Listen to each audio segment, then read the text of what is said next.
সাবেক প্রধানমন্ত্রী বেগম খালেদা জিয়ার রোগ মুক্তি ও সুস্থতা কামনায় লন্ডনে মিলাদ ও দোয়া মাহফিল হয়েছে। ফেনী জেলা জাতীয়তাবাদী ফোরাম ইউকের উদ্যোগে অনুষ্ঠিত হয় এই মাহফিল। ফজলে রহমান পিনাকের তথ্য ও চিত্রে চিফ রিপোর্টার চৌধুরী মুরাদের রিপোর্টে বিস্তারিত।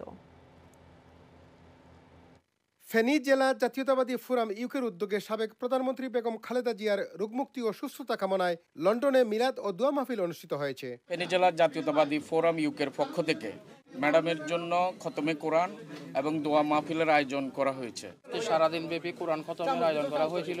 এখানে যুক্তরাজ্য বিএনপির সকল ধরনের নেতাকর্মী উপস্থিত ছিলেন। নেতাকর্মীদেরকে ঐক্যবদ্ধ করার জন্যই আজকের এই ফেনী জেলা জাতীয়তাবাদী ফোরাম। ফেনী জেলা জাতীয়তাবাদী ফোরাম ইউকে কর্তৃক আজকে খতমে দোয়া এবং মোনাজাতের আয়োজন করেছি।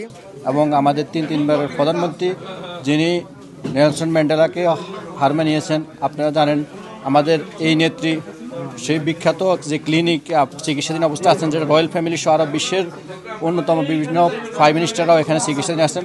তো আমাদের নেত্রী এখন চিকিৎসাধীন অবস্থায় আছেন। অতি শীঘ্রই আমাদের নেত্রী চিকিৎসা শেষে বাংলার মাটিতে ফিরে যাবেন এবং ভোটাধিকার পুনরুদ্ধার করে আমরা যে বাংলাদেশে যে ভোটাধিকার প্রতিষ্ঠা করেছেন এই নেত্রী, আগামী দিনে ইনশাল্লাহ এই ভোটাধিকার বাংলাদেশের মাটিতে হবে এবং নেত্রীর সুস্থতা কামনা করছি। ধন্যবাদ। প্রধানমন্ত্রী ওনার জন্য খতমে কোরআন তেলাওয়াত করা হয়েছিল এবং সৈয়দ রাষ্ট্রপতি জিয়াউর রহমান ওনার জন্মদিন ছিল, ওনার জন্য দোয়া করে এসেছি। বেগম খালেদা জিয়ার রোগ মুক্তির জন্য দোয়া ও কোরআন খতমের আয়োজন করেছেন। তিনি লন্ডনে চিকিৎসাধীন আছেন।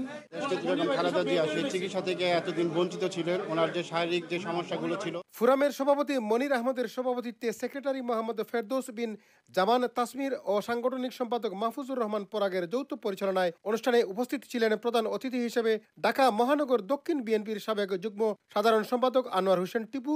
প্রধান বক্তা হিসেবে উপস্থিত ছিলেন ইস্ট লন্ডন বিএনপির সভাপতি ফখরুল ইসলাম বাদল। এতে আরও উপস্থিত ছিলেন বাবর চৌধুরী, নজরুল ইসলাম, সাইফুল ইসলাম, মিরাজ, শাহ মোহাম্মদ ইব্রাহিম, মইনুল ইসলাম, আব্দুল হক রাজ, মুজাহিদুল ইসলাম, আলী আকবর খুকন, আবু নাসের শেখ, নুরুল আলম সুহেল, শেখ নাসির, আরাফাত মোহাম্মদ ফারুক, মাকসুদুর রহমান ম্যাক্স, শাহেদুর রহমান, নজরুল ইসলাম বিপ্লব ও আরও অনেকে। এ মাহফিলে বেগম খালেদা জিয়ার দ্রুত সুস্থতা, শহীদ রাষ্ট্রপতি জিয়াউর রহমান, আরাফত রহমান কুকুর আত্মার মাগফিরাত কামনা ও দেশ ও জাতির মঙ্গল কামনা করে মুনাজাত পরিচালনা করেন হাফেজ মোহাম্মদ বায়েজিদ। সাবেক প্রধানমন্ত্রী বেগম খালেদা জিয়া বর্তমানে শারীরিক অসুস্থতার জন্য লন্ডনে চিকিৎসাধীন অবস্থায় রয়েছেন। Chowdhury Murad, IOTV news, London.